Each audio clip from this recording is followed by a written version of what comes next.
Gracias a CropLife por la invitación. Para mí, como siempre se lo he dicho a todo el equipo de CropLife, a sus directivos, CropLife Latinoamérica, para mí es un honor estar aquí, realmente, y un privilegio de poder compartir con todo el público de toda Latinoamérica y los países hermanos que de alguna forma están involucrados en esta temática, ¿no? La idea acá es digamos, poder hacer compartir estas experiencias ante todos ustedes para poder tener una retroalimentación eficiente de estos avances tecnológicos que están sucediendo ahora en nuestros tiempos. Entonces, nuestra agenda de la exposición va a estar determinada por estos 7 puntos, donde vamos a ver una parte inicial que tiene que ver con el tema regulatorio, ¿sí? Luego vamos a hablar sobre una parte que tiene que ver con stewardship y por último la parte tecnológica, ¿sí? Ustedes pueden hacer las preguntas como se dio las instrucciones y en la introducción y al final pues trataremos de responder, ojalá sea la mayor cantidad posible. Bienvenidos entonces. Vamos a empezar con la parte 1, ¿no? Entonces vamos a hacer una pequeña introducción. ¿De dónde nace o de dónde parten los drones? Sí, tenemos que entender que los drones forman parte de la cuarta revolución industrial o la industria 4.0. Cuando hablamos de la industria 4.0, nos estamos refiriendo en sí a varios entornos entre sistemas y subsistemas que de una u otra forma tienen interacción entre ellos, ¿ya? Entonces, nuestro enfoque o hacia dónde tendríamos que nosotros visualizar estratégicamente como organización o como cualquier tipo de iniciativa o proyecto es enfocarse a que la premisa de que los datos son el petróleo del siglo XXI, ¿sí? Hoy en día, de hecho, los datos siempre han estado en el campo. Sí, el tema es que ahora tenemos con los avances tecnológicos toda la facilidad de obtención de datos y se hace mucho más fácil la interacción.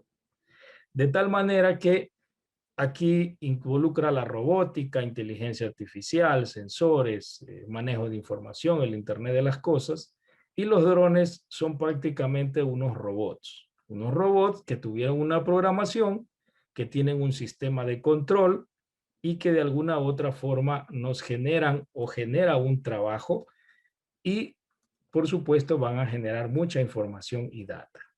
¿Ya? Seguimos.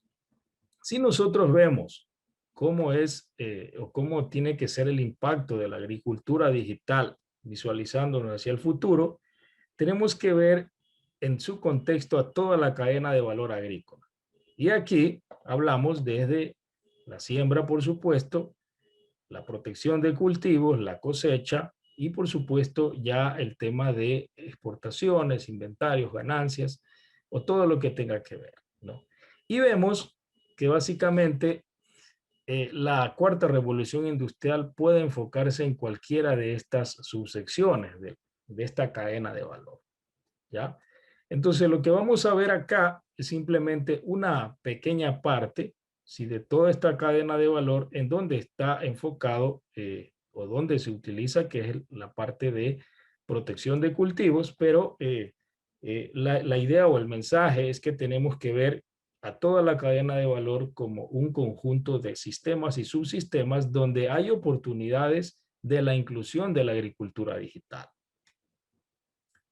Muy bien, vamos a hablar un poco de historia, de dónde nacen o de dónde, digamos, tiene el origen estos equipos, los que conocemos como drones. ¿Sí?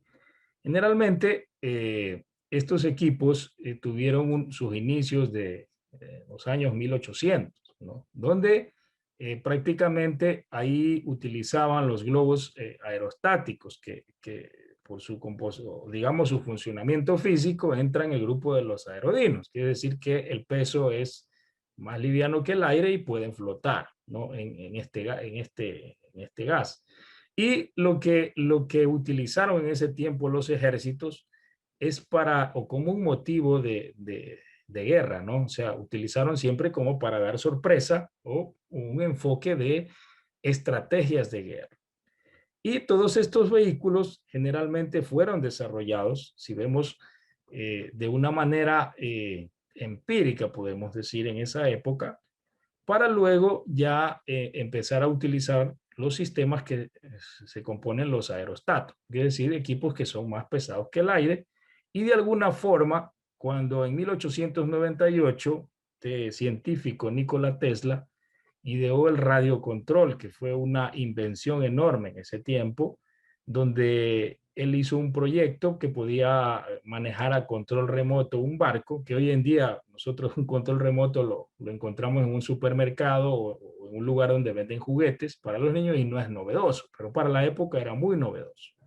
Y esto pues, este desarrollo de alguna forma hizo visualizar en las próximas décadas y con el enfoque de la Primera Guerra Mundial y Segunda Guerra Mundial, ya el uso y el desarrollo de los equipos o de los vehículos no tripulados, ¿no? Tripulados porque no, digamos, no se involucraba el hombre y con el objetivo de que si hubiera algún tipo de incidente no se involucre o no haya desgracias en la parte humana, ¿no? De tal manera que ya para la década del año 55 o 75 ya se desarrollaron ya con estrategias militares, ¿sí? El desarrollo de los ejércitos hasta el día de hoy, ¿sí? Inclusive utilizan muchos drones con temas con fines espías, ¿no? Y estos avances tecnológicos, pues ha habido mucha inversión y mucho desarrollo en este sentido. Entonces los drones no es, digámoslo así, algo relativamente nuevo.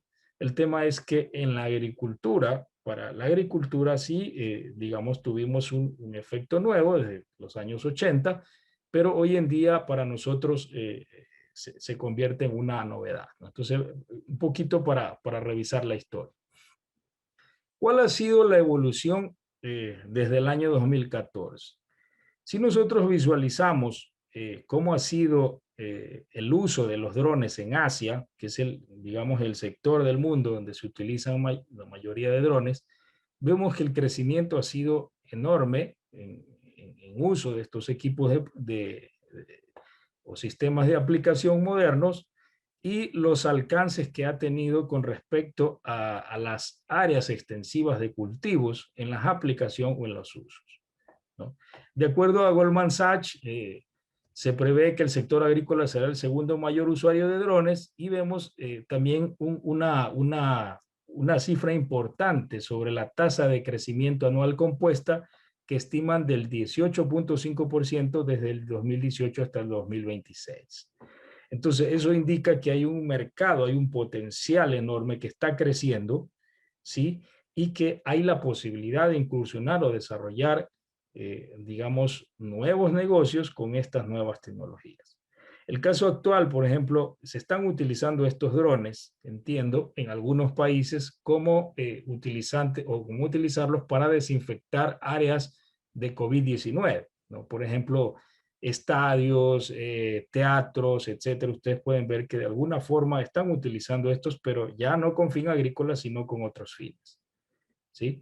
El desarrollo agrícola de estos equipos data ya, si hablamos de la inclusión en la parte agrícola, desde el año 80, donde de alguna forma se desarrollaron, Yamaha desarrolló un vehículo que era un helicóptero que hacía la aplicación y en los posteriores años, si hablamos de hace unos 5 años, la gente no sabía qué es el dron y de hecho resulta interesante la encuesta que hicieron al inicio de la presentación donde la gente conoce un poco de dron y falta todavía conocimiento. Ya el desarrollo de hace 5 años que tiene que ver con estas nuevas tecnologías se disparó, ¿no? Tal es el caso que el desarrollo inicial fue en Asia y hoy en día ya tenemos drones fabricados en Brasil, por ejemplo, de fabricación brasilera, que muy seguramente ayudarán a la estrategia de bajar los costos iniciales, que son los costos más altos de adquisición, de fabricación, y muy seguramente ayudarán a que Latinoamérica sea un potencial también proveedor de drones en el futuro. Muy bien. ¿Cuáles son los beneficios de la aplicación con estos vehículos no tripulados versus las aplicaciones de bombas de mochila? Tenemos primero que enfocar que estos equipos van a contribuir a los objetivos del desarrollo sostenible en uno o en alguno de estos objetivos. Eso es importantísimo, ¿sí? Si hablamos desde el punto de vista de sostenibilidad. Si hablamos desde el tema de precisión, estos equipos utilizan, como los mencioné anteriormente, son robots que utilizan sensores, que utilizan de alguna forma inteligencia artificial para poder evaluar una plaga, por ejemplo, llámese sea un dron de fotografía, de análisis multiespectral o digamos de procesamiento de imágenes. Y si hablamos del dron de aplicación, pues va a hacer una entrega oportuna del ingrediente activo en este caso, el objetivo biológico, la plaga que se quiera controlar. ¿Sí? Para que tengamos una idea, estos equipos son muy eficientes desde el punto de vista de tecnología de aplicación porque tienen una eficiencia del 80%. Es decir, de la cantidad de volumen que se mezcla, el 80% cae en el objetivo biológico de control. Entonces, eso ayuda muchísimo a perfeccionar, sobre todo en el tema de la precisión. En la seguridad, se reduce considerablemente la exposición del aplicador. Todos vemos en nuestros países que cuando un aplicador, un pequeño agricultor, hablamos de un agricultor que tiene media hectárea, 1 hectárea, 2 hectáreas, 5 hectáreas, hasta 20, 30 hectáreas, utilizan las aplicaciones con bombas de mochila. Y las aplicaciones las están realizando sin ninguna protección. ¿Ya? Esto es, de alguna forma, un impacto hacia la seguridad de las personas y hacia el medio ambiente. Con estos robots o con estos equipos se va a reducir esa exposición. ¿Sí? Se va a reducir considerablemente porque aquí ya, digamos, vienen otros actores a utilizar que de alguna forma no tienen un contacto directo con el producto de aplicación y se reduce la exposición. De tal manera que esto ayuda a mejorar la calidad de vida y la salud de las personas, ¿no? Por el caso de eficiencia, los drones tienen hasta un 90% menos de agua, o sea, si hacemos los cálculos comparados con tecnología de alto volumen versus ultra bajo volumen, que es la que se utiliza con los drones, se reduce 90% menos de este recurso no renovable. Y es hasta 50 veces más rápido si comparamos con la aplicación de mochila, ¿sí? De tal manera que nos va a permitir una eficiente optimización de recursos, un mejor costo de producción y un ahorro de tiempo, por lo tanto, mayores ingresos y mejoramiento de la calidad de vida. Bien, vamos un poco a hablar sobre el tema regulatorio. ¿De dónde viene la terminología drone? ¿De dónde sale esta terminología? Y para podernos ir enfocando de cuál sería una sugerencia de una terminología correcta. El término dron deriva del inglés drone, que en español significa abeja macho. ¿Por qué? Porque estos equipos, cuando fueron presentados, generalmente utilizaban rotores y el ruido que generan se asemeja mucho a una abeja macho, ¿ya? Y por eso le denominaron así. Pero en las distintas legislaciones de los países, ustedes van a ver que existen distintas nomenclaturas o formas de cómo lo llaman, ¿no? Por ejemplo, UAS, cuyo significado es el que ven ahí, es un sistema aéreo no tripulado, ¿sí? O se podría utilizar una nomenclatura VANT, vehículo aéreo no tripulado. Pero resulta que el desarrollo tecnológico, en el caso de un fabricante como XAG, está enfocado en desarrollar también alternativas de aplicación, no solamente desde el punto de vista aéreo, sino también desde el punto de vista terrestre. Y ya lo voy a explicar más adelante cómo es el funcionamiento de este equipo, pero esto implica que la física de la aplicación es diferente. Por lo tanto, la legislación también es diferente, ¿ya? De tal manera que sugerimos que el término que se debería utilizar para estos equipos es vehículos no tripulados dependiendo si van a aplicarse en forma aérea o en terrestre, tomarán su nomenclatura. ¿Ok? Entonces, de tal manera que, ¿por qué se llaman no tripulados? Porque generalmente no hay personas que están encima de estos equipos, como es el caso de los aviones o de los tractores, donde ahí sí el operador está encima de estos equipos, tiene el control directo de estos equipos. Acá el operador tiene el control de los equipos, pero mediante el uso de un sistema o un, digamos, dispositivo de control, el cual le permite tener el control de una manera remota, ¿no? A una determinada distancia que dependerá del diseño del cual fue realizado o del diseño del cual tiene el fabricante. Lo importante aquí es que estos equipos funcionan con un sistema de triangulación de información entre el satélite y un dispositivo que se llama RTK, que ya lo voy a explicar más adelante, el cual le permite reducir el margen de error a centímetros. Si nosotros quisiéramos usar algunos drones sin dispositivos RTK, lo que tendríamos que utilizar o digamos es simplemente el satélite.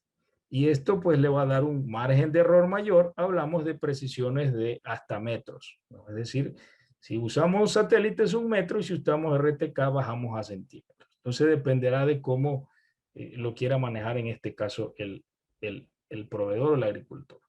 ¿Cuál es la tendencia en América Latina? Hoy en día, los países que ustedes ven ahí de coloración verde, si ustedes ven de coloración verde, estos países son los que tienen la legislación ya establecida para el uso de aplicaciones de estos equipos. Algunos otros países, seguramente en algunos que ustedes viven, a lo mejor no está esta legislación todavía o no hay esa permisibilidad por parte de la Autoridad de Aeronáutica Civil, pero la tendencia es que en estos años se está, digamos, dando esa cabida, esa oportunidad para que el desarrollo sea, digamos, también sea alcanzable a esos países. Ejemplo, Brasil hace 1 mes y medio recién lanzó su legislación, el caso de Ecuador en noviembre del año pasado y Colombia en el año 2018. Lo importante aquí es que tenemos que entender que la legislación tiene que verse como un contexto de la información o la disposición que yo tengo en el país. Para el caso de buenas prácticas agrícolas, CropLife Latinoamérica ha desarrollado guías y recomendaciones importantes que ustedes la pueden utilizar en la página web o se las podemos compartir con el mayor de los gustos, donde tienen ustedes mucha información en el enfoque de buenas prácticas agrícolas. También los países tienen, desde el punto de vista de la autoridad ambiental, reglamentos tanto ambientales como de aplicación aérea y terrestre, muy seguramente, y muy seguramente también en estos reglamentos no estará incluido el tema dron, pero es posible que en los próximos años con el empuje de la industria se involucre o se utilice, digamos, la inclusión de estos equipos en estos reglamentos. Y por último, el tema de por qué la aeronáutica civil se involucra ahí en el desarrollo de reglamentos de operación y autorización, es porque ellos tienen, o estos equipos en su mayoría inicialmente fueron desarrollados en la agricultura en la parte aérea. De tal manera que si la tendencia en el futuro es de que se desarrollen en aplicaciones terrestres, es posible que también haya regulaciones en ese sentido. Muy bien. Aquí voy a exponer un poco la legislación que hay desde digamos, existente de Colombia. Lo que destacamos aquí, y van a ver que la mayoría de las legislaciones de los países en esa tendencia, ¿sí? Clasifican a las, digamos, vehículos no tripulados desde el punto de vista del peso máximo de despegue, ¿sí? Entonces, ponen, por ejemplo, los denominan clase A hasta 25 kilos, de 25 a 150 kilos son los clase B, donde ingresarían los que estamos hablando, los vehículos de aspersión, y otros mayores que seguramente son con fines experimentales, especiales, gubernamentales, etcétera, de los ejércitos o de cualquier otra entidad del Estado. ¿Sí? Lo importante aquí es que estas regulaciones de alguna forma la hacen la autoridad civil, la aeronáutica civil, como si se tratara de un mini aeroaplicador, de tal manera que van a tener certificados, permisos de operación, bitácoras de vuelo, manuales de operación y mantenimiento, sistemas de documentos de seguridad de vuelo, entre otros, y prohibiciones con respecto a dónde volar, si es sobre personas, aeropuertos, helipuertos, etcétera. ¿Sí? Aquí también es importante que los requisitos para los operadores de drones es que sean mayores de 18 años y tienen que aprobar cursos teóricos y prácticos, ¿sí? Generalmente enfocados en distintas temáticas que son las que ustedes ven ahí, ¿sí? Y la pueden destinar en este caso centros de instrucción de aeronáutica, aeroclubes autorizados por la autoridad o instituciones de educación superior. ¿Sí? Ese es, por ejemplo, el caso de Colombia. Para Ecuador, vemos que la nomenclatura cambia un poco, pero en el fondo, en esencia, es lo mismo y también lo catalogan por medio del peso máximo al despegue, ¿no? Hablamos del peso máximo al despegue, el peso de la estructura del fuselaje del equipo más el producto que usted está llevando, ¿no? Entonces, tiene una, si logramos ver, tienen una similitud ambas legislaciones, ¿sí? Y de todas formas, cuando visualizamos también los requisitos para el caso del piloto, tienen también cierta similitud. Seguramente variarán algunas temáticas dependiendo del enfoque que le dé cada país, pero el enfoque de horas teóricas y prácticas mediante algún simulador o mediante algún tema de exposición, de alguna forma tiene que desarrollarse o tiene que verse con horas teóricas y prácticas. Bien, para el caso de las legislaciones, el caso de México tiene una tendencia similar. Muy bien, entonces les decía que el caso de México es igual, tiene esa misma tendencia, y para el caso de otros países de Centroamérica, ¿sí? Como es el caso de Costa Rica, también tiene una tendencia similar. Bien, ¿qué podemos ver de reflexiones en esta primera parte? Tendencias mundiales de Sudamérica, hay cambios generacionales, avances tecnológicos rápidos, hay la agricultura de precisión o el involucramiento de la industria 4.0, hay que analizar factibilidades de implementación y el tema de sostenibilidad. Muy bien, vamos a la siguiente parte que involucra la parte de stewardship. ¿Sí? Aquí vamos a hablar un poco sobre la capacidad operativa y limitantes que tienen estos equipos y recomendaciones para una operación segura.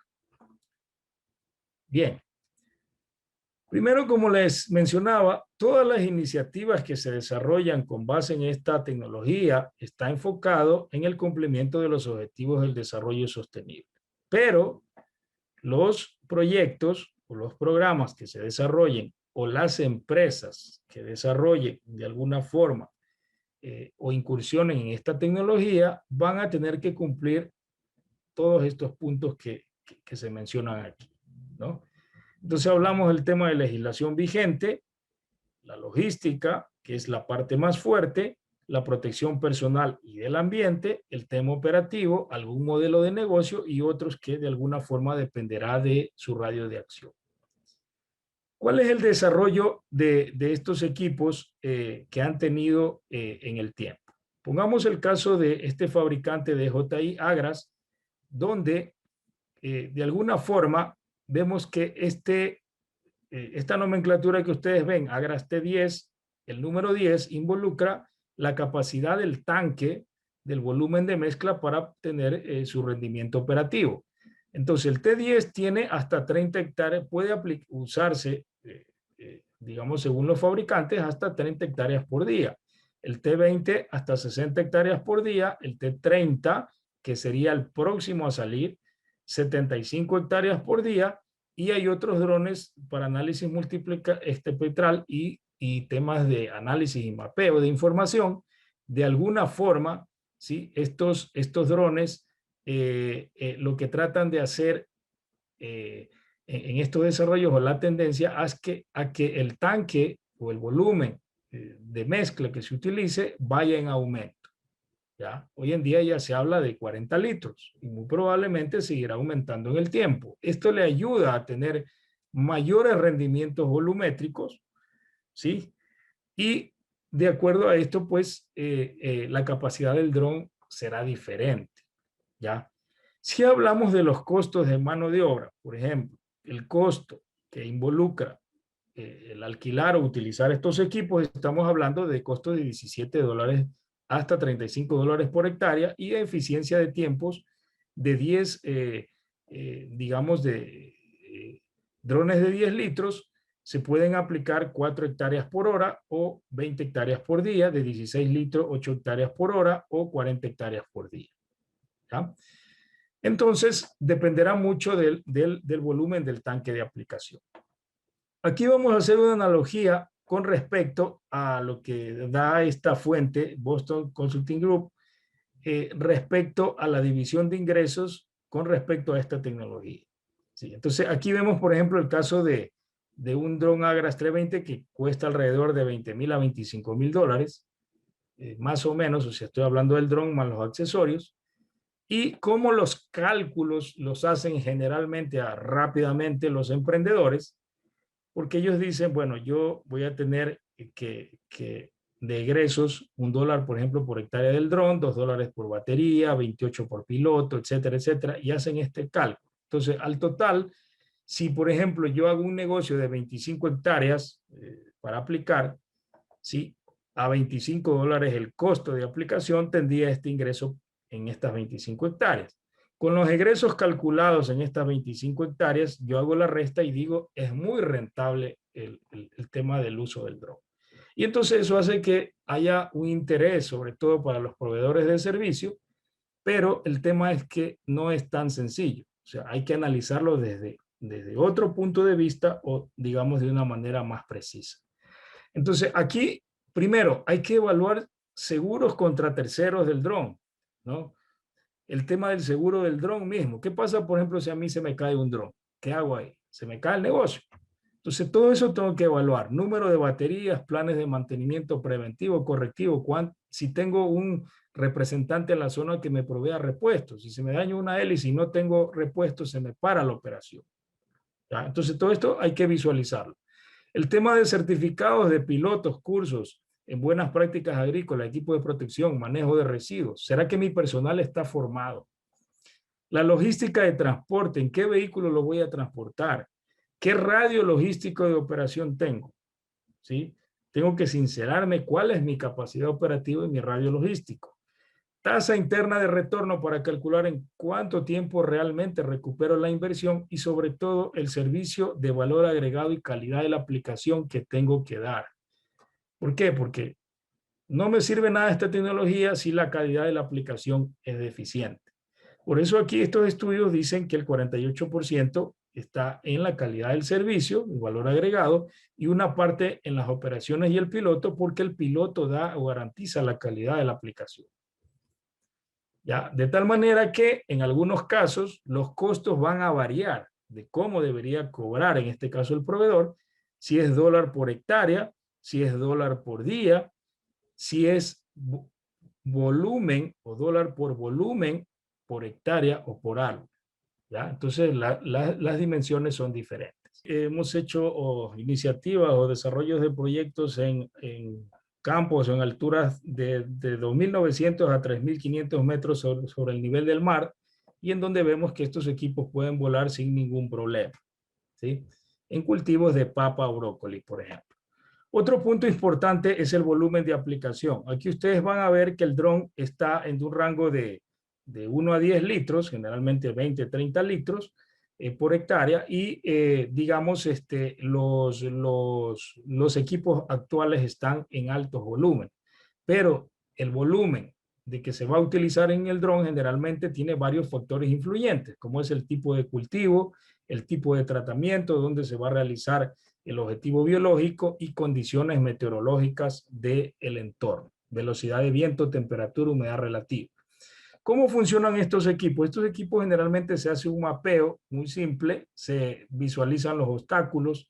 Los equipos ya, según los fabricantes, tienen la forma de colocar los obstáculos y realizan de una manera precisa un barrido en este sentido, de tal manera que van avanzando constantemente y haciendo una aplicación precisa. Los obstáculos son vistos como obstáculos como tal y no llega, y entonces esto trata de optimizar, frena el dron y evita que haya colisiones. Si hablamos desde el punto de vista por árbol, también existe la opción de hacer una aplicación siguiendo una línea según lo tenga el cultivo. Entonces, esto le va a permitir mucho al dron tener oportunidades de aplicación en varios cultivos, como de hecho se ha desarrollado en estos tiempos.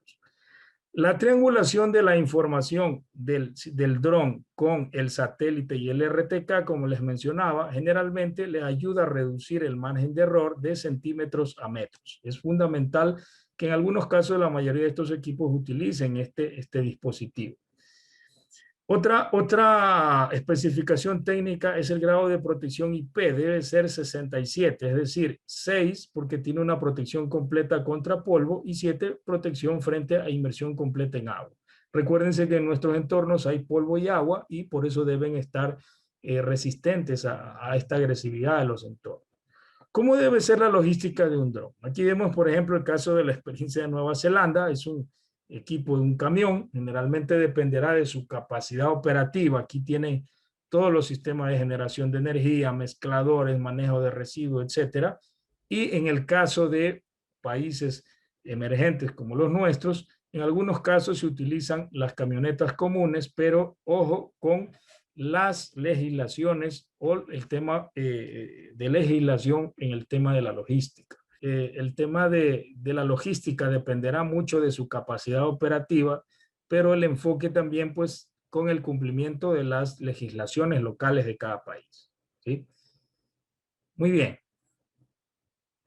Me dan un segundo que se me quedó. Ok.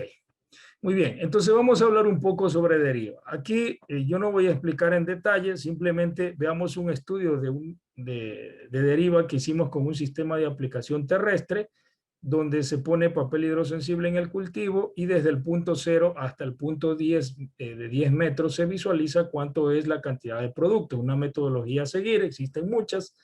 Y aquí, por ejemplo, evaluamos que no existe aplicación de producto o no existe deriva mayor a 5 metros. Esa es la conclusión. ¿Qué pasa con cuando se utiliza un avión? Hablamos de un avión de 500 galones, un avión más grande, que involucra temas de viento. Esto es en un cultivo como banano, por ejemplo, de 0 a 175 metros. Asimismo, siguiendo esta metodología de evaluación para ver la cantidad de producto que cae a medida que aumenta la distancia, y podemos visualizar que nos da un alcance de máximo 46 metros. Esta es una de las razones por qué las legislaciones en algunos países las ponen como zona de seguridad de entre 100 metros a 200 metros. Creemos que 200 metros es demasiado, pero en algunos países se da este tipo de legislación.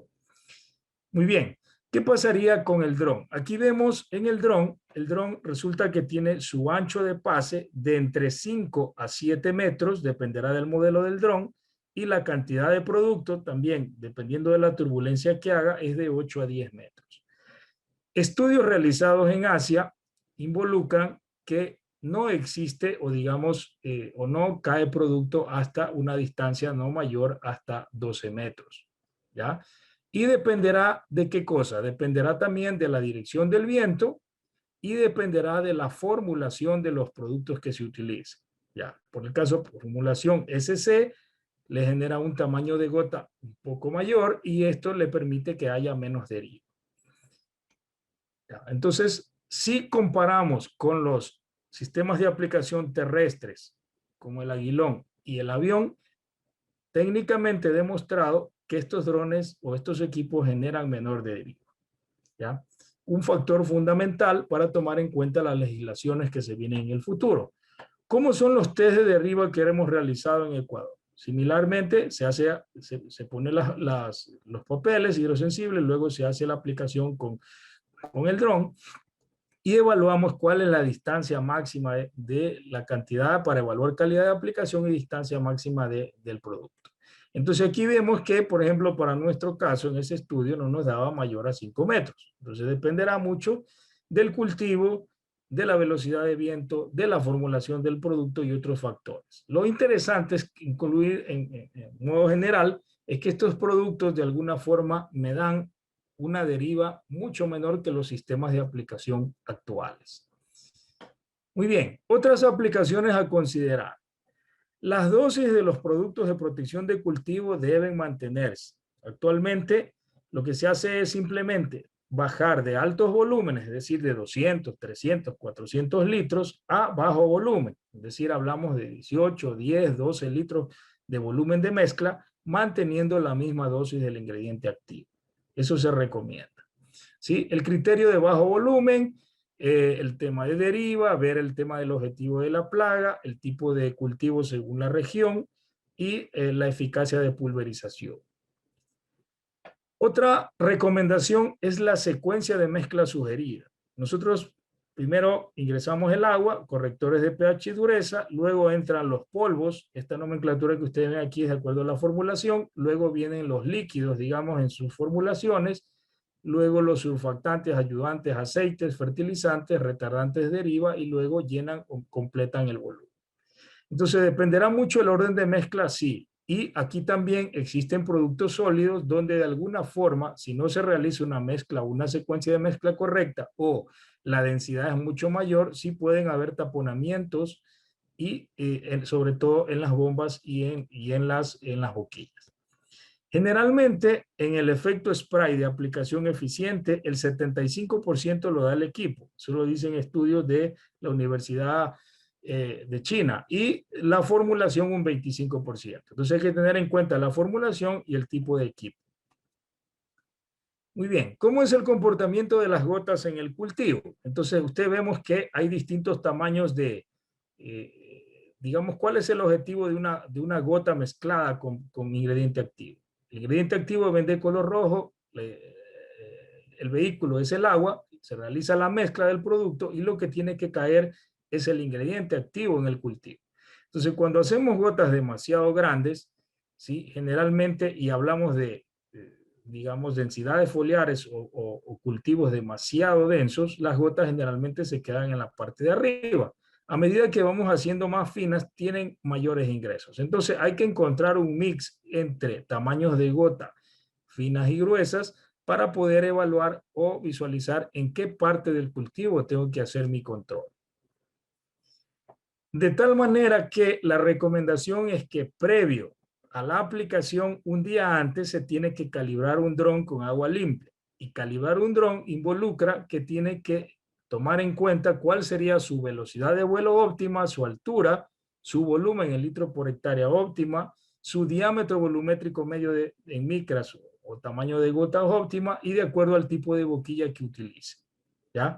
Y la velocidad de viento también es un factor fundamental, temperatura y humedad relativa. ¿Ya? Entonces, se calibra el dron y una vez que usted calibra el dron, entonces con esos parámetros grabados en la información realiza la aplicación sin ningún problema. Aquí vemos otro tipo de formas de aplicación que hemos realizado. Por ejemplo, aquí miren cómo se cambia la velocidad del dron, la altura y el volumen por hectárea y cómo influye eso en el diámetro volumétrico medio o en el tamaño de gotas ideales en la calidad de aplicación.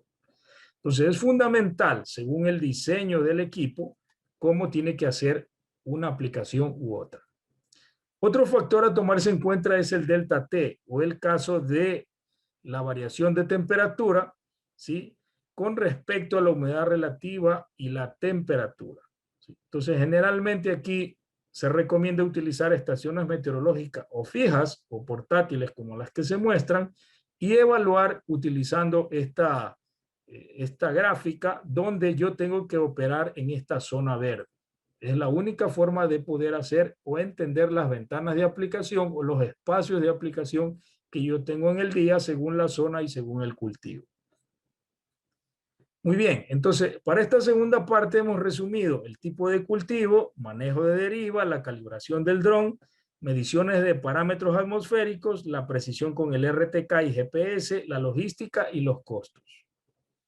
Vamos a la última parte, ya para ir finalizando, en el tema de los modelos que hay en la industria. Existen algunos modelos, yo voy a mencionar solo los DJI y XAG antes de pasar al tema de preguntas. Entonces, en el caso de DJI tiene todos estos componentes. Vemos que la característica diferencial entre otros drones es que utilizan boquillas de aplicación hidráulica y estas boquillas pueden ser reemplazables, pero eso va a modificar ya que por defecto el sistema de control tiene establecido un tipo de boquilla. Bien, otra ventaja es que estos equipos generan información en una nube donde le permiten el control grabar, en este caso, la operación, grabar el terreno por una sola vez y usted automáticamente cuando va a repetir la aplicación simplemente tiene que hacer el acercamiento y realizar la aplicación con su equipo. Queda grabado mucha información como velocidades de altura, velocidades de avance, que son variables importantes, y el piloto quien realizó la aplicación. Existen modelos que fueron desarrollándose en el tiempo, como el caso del MG1P, donde se puede controlar un dron, o digamos se puede controlar 5 drones a la vez para utilizar la metodología tipo enjambre, y de esta manera usted cubre mayor hectárea. Sin embargo, algunas legislaciones no lo permiten. Entonces hay que ver también el tema de legislación. Y luego fueron saliendo ya a medida que van desarrollándose para los fabricantes de DJI modelos como los T16, T20, hablamos T30, T40 y posiblemente en estos años debe llegar el T30, donde el tanque, como les decía, es el que aumenta de volumen y de alguna forma le permite realizar este tipo de mayor capacidad operativa. Tiene cámaras incluidas y sensores de nivel que le permite un desplazamiento, sobre todo en terrenos desnivelados. Entonces vamos a hablar rápidamente, que visualicen, este es el modelo T30, que lo representa DJI. Como ven, el tanque tiene un sistema de bombas que funcionan o que se conectan de alguna forma, hacen la conexión del tanque con la aspersión. Tiene 16 boquillas, lo cual le permite tener un ancho de pase mayor, ¿sí? Hablamos de 9 metros y sensores de nivel del tanque que le permiten detectar cuando el nivel se cargó al equipo, pueda regresar al punto de partida y recargar el tanque. Tiene la forma de hacer una inclinación ciertos grados para poder llegar al cultivo, que es el caso de árboles, ¿no? Hablamos de cítricos, aguacate o cualquier otro tipo de cultivos, ¿sí? De los cuales, digamos, se podrían evaluar, ¿no? Entonces, dependerá mucho de la geografía del terreno, dependerá mucho del cultivo, dependerá de dónde es la calidad de la aplicación para evaluar si estos equipos, cuál es un rendimiento real versus la densidad foliar y la aplicación. Grado IP67, resistente a polvo y agua, fácil de transportar, usted lo puede transportar en un vehículo, pero recuerde que el vehículo tiene que tener las certificaciones respectivas de fácil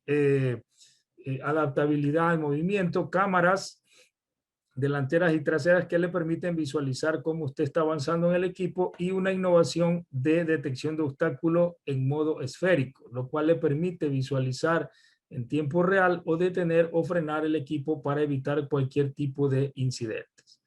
También le involucra la venta de baterías, el tema de, digamos, generadores que de alguna forma funcionan con combustible en el caso de que usted requiera llevar o quiera, digamos, cargar sus baterías, cargas completas en menos tiempo. Eso es un avance tecnológico fundamental porque antes se demoraba 1 hora, ahora se lo hacen 10 minutos y de esta manera los drones van cambiando. También hay la opción de asperjar sólidos, ¿sí? Es decir, si hablamos del tema de fertilizantes o cualquier otro producto sólido, de alguna forma complementan con la visualización o el mapeo que ustedes pueden realizar con el uso de otros drones, ¿sí? Y el cual le hace una aplicación precisa de la cantidad de producto que se va utilizando, ¿no? La facilidad para lavarlo, para llevarlo, para transportarlo. Entonces, eso es lo que ofrece en este caso el fabricante de JI. Muy bien. Vamos a ver el modelo XAG. Aquí tiene varias series de las series P, ¿sí? Hay P20, P30, se habla de 40, ¿no? Se habla de algunos modelos importantes que van saliendo en el tiempo, y la diferencia en el otro dron es que este funciona con un disco giratorio, el cual lo hace girar a una velocidad determinada y genera o aumenta el tamaño de gota, ¿no? Asimismo, tiene un sistema, una plataforma donde puede grabar la información en tiempo real del piloto y otros parámetros importantes de aplicación. Como veía en el video, la forma de la inclusión, opción de aplicación de sólidos, ejemplo, para sembrar arroz, semillas o cualquier otro tipo de sólido, los movimientos que realiza versátiles en formas circulares, ondulares o de desniveles, y muy aplicable, por ejemplo, para pequeños agricultores donde realizan todavía aplicaciones o siembras manuales. Entonces les decía, esta tecnología está por evaluarse, realmente no la hemos evaluado, pero vale la pena para la inclusión de sólidos, ¿no? Ahora vamos a ver un poco sobre XAG, ya para ir finalizando. XAG es un dron muy eficiente, pero no hay, bajo mi concepto, no hay ningún dron malo. Lo que hay que ver es cuáles son sus limitantes y sus ventajas con respecto a un dron y otro. Este dron es muy práctico para volarlo, ¿sí? Es casi todo lo realiza en forma automática, le da mucha facilidad al operador, a diferencia del DJI, donde debe tener cierta destreza en el vuelo, en el aterrizaje y en el despegue.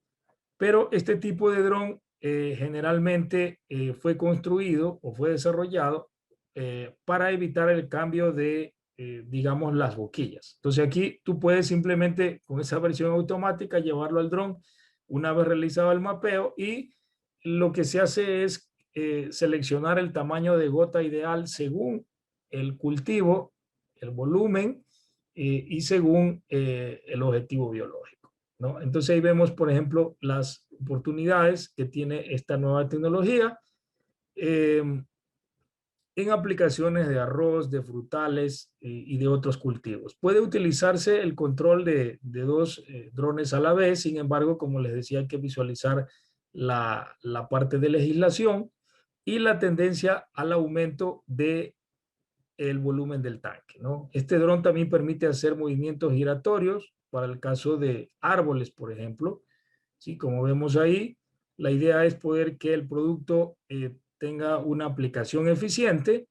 Sin embargo, hay que evaluar si la gota es capaz o el producto es capaz de llegar a los objetivos de control, ¿no? De todas formas, tiene ahí, por ejemplo, los discos giratorios. Les decía, esto no le, digamos, le permite que de acuerdo a su giro, pues genere tamaños de gota diferentes, y esa es, creo que, una clave importante, sobre todo para el piloto, de cuál tamaño de gota seleccionar según el cultivo.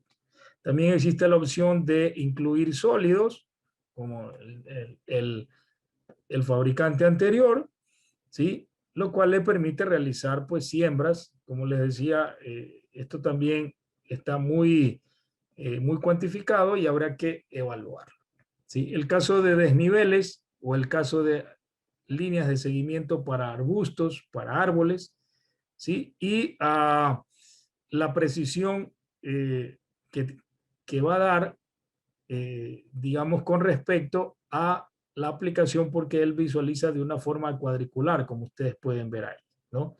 La detección de obstáculos igual le permite en forma automática. Hay sensores de obstáculos que le permiten tener una mayor seguridad, sobre todo en la operación del vuelo, ¿sí? Y otros factores muy importantes que de alguna u otra forma hacen que el dron eh, sea muy autónomo, muy fácil, muy preciso, ¿sí? Hay la opción de manejarlo. El control realmente es como un teléfono celular, como lo ven ahí. Simplemente le dan un clic, el dron lo que hace es despegar, se aleja, o pueden utilizar este otro sistema que es también un sistema de control en caso de que usted no utilice el control tipo celular, ¿no? Entonces, otra innovación es el tema de las baterías, de los que podemos ver de estos drones desarrollados por fabricantes asiáticos. Le permiten menos tiempo, inclusive por la temperatura. Puede sumergir las baterías en esta cubeta con agua y eso le va a permitir de alguna forma enfriar la batería, que es un factor, una innovación muy importante, ya que han habido riesgos de incendio, inclusive por baterías. Como les decía, pueden operar dos drones a la vez, ¿sí? Y eso dependerá de la legislación, pero la idea es que en el futuro se visualiza utilizar drones tipo enjambre, ¿no? Para la limpieza, mantenimiento, igual, muy factible. Como les dije, mientras tenga la especificación IP67, no hay ningún problema. Pueden realizar limpieza, lavado de los equipos, y esa es la tecnología XAG. XAG para drones de aplicación terrestres utilizan o dan esta nueva tecnología. Es un vehículo no tripulado terrestre que tiene 100 litros de volumen, ¿sí? Y realiza movimientos con el cual, de alguna forma, en cierta angularidad, le permite aplicación terrestre. Y es movible, es como esas sondas lunares o las que envían al espacio, pero básicamente es una tendencia y vale la pena destacarla porque muy seguramente en cultivos donde no se puede utilizar tecnología o vehículos no tripulados aéreos, se pueden utilizar estos terrestres. Por último, voy a utilizar esta lámina de un proveedor de Chile, Tecnomundo, muy interesante. Ha desarrollado webinars en este último año, muy buenos. Les recomiendo seguirlo. Y, digamos, se involucra como 4 líneas importantes al tema dron. No es solo el dron como tal. Al dron hay que verlo con una segunda capa, que es la detección de la información, con sensores, actuadores. Luego viene la tercera capa de la inclusión de la Internet de las cosas, con el Internet móvil, RTK, el manejo de la información y por último la toma de decisiones, que es la más importante, sobre todo en el tema de evaluación de calidad de aplicación y sobre todo en el tema de evaluación de productividad. Existen algunos métodos que aún se continúan desarrollando, pero creo que la clave está en unir estos 4 puntos importantes. Recuerden que al dron como tal es información importante, nos genera datos, es un robot, pero también debemos incluir plataformas tecnológicas que de alguna forma estén integradas para poder consolidar la información y aprovechar al máximo todas las variables y las datas que nos da, en este caso, el campo.